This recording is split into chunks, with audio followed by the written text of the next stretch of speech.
I'd like you to welcome Mr. Ben Harney.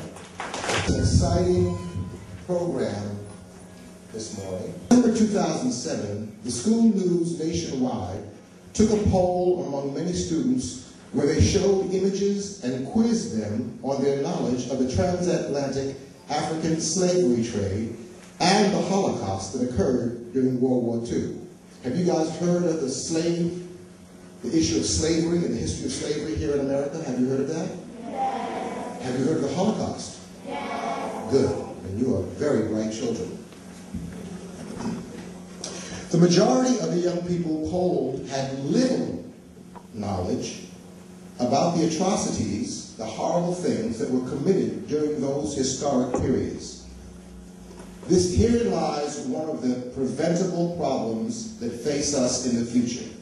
Something that's preventable means that you can stop it from happening. You can prevent it. But you need something to do that. In our case, it's knowledge. It is said that if we fail to correct the past, we are destined to repeat it. Can you say that with me? If we fail to correct the past, we are destined to repeat it.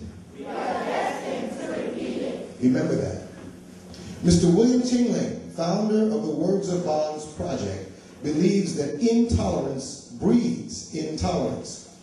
One of the few effective ways of stopping the cycle is through education by acquiring an historical perspective of how man's inhumanity to man has impacted our heritage.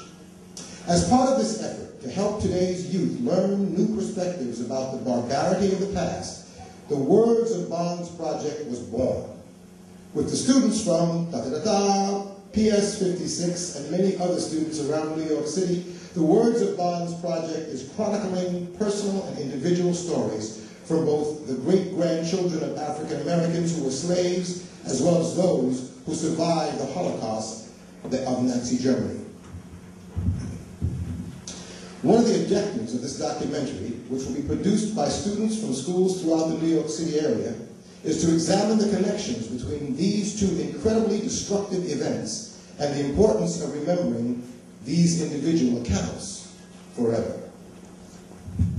The Words of Bonds documentary project has three goals: to provide the opportunity for all New York City students and educators to hear first-hand experiences and stories of the Holocaust and African American suffrage and enslavement.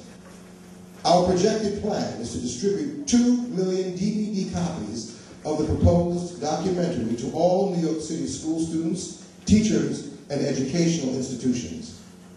To use these documented histories as a launching pad to promote a dialogue within our schools and neighborhoods so as to enhance understanding and tolerance among people of different backgrounds.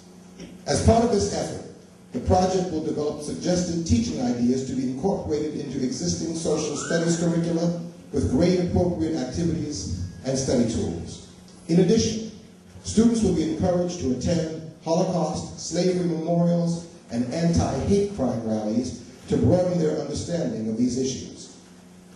To train students in all aspects, video documentary production, including pre-production, research, interviewing skills, development, post-production, editing, and distribution, and those students will be involved in all phases of the project.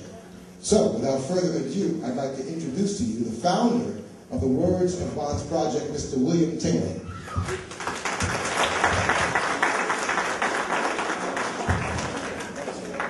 Thank you, Mr. Harney. First, let me thank you so very much for supporting this wonderful event. Let me extend my gratitude to Ms. Clark Johnson. I know she's not here today, but it is because of her why we're able to have this event here. Ms. Clark Johnson, many of you may know, is the principal of the school. So my name, again, is Bill Tingling. We are working with the Words of Bond Project. It's going to take us a few months to get it done. Eventually, we will be able to interview 100 Holocaust survivors and 100 African American third generation whose foreparents were slaves. The purpose of this is we hope to make a documentary to give out 2 million DVDs freely to all the kids in New York City. and the academic system. It is here at PS 56 where we initially started it, and we were about not only to make history, but we were about to change tremendously the way people think in regards to atrocities, and with the purpose and also with the directive from the Holocaust survivors and people like Ms. Pointer, and you'll hear from her later on, that under no circumstances should we let these atrocities happen again. These are the stories we should never forget, to ensure these atrocities never happen again. Words of bond.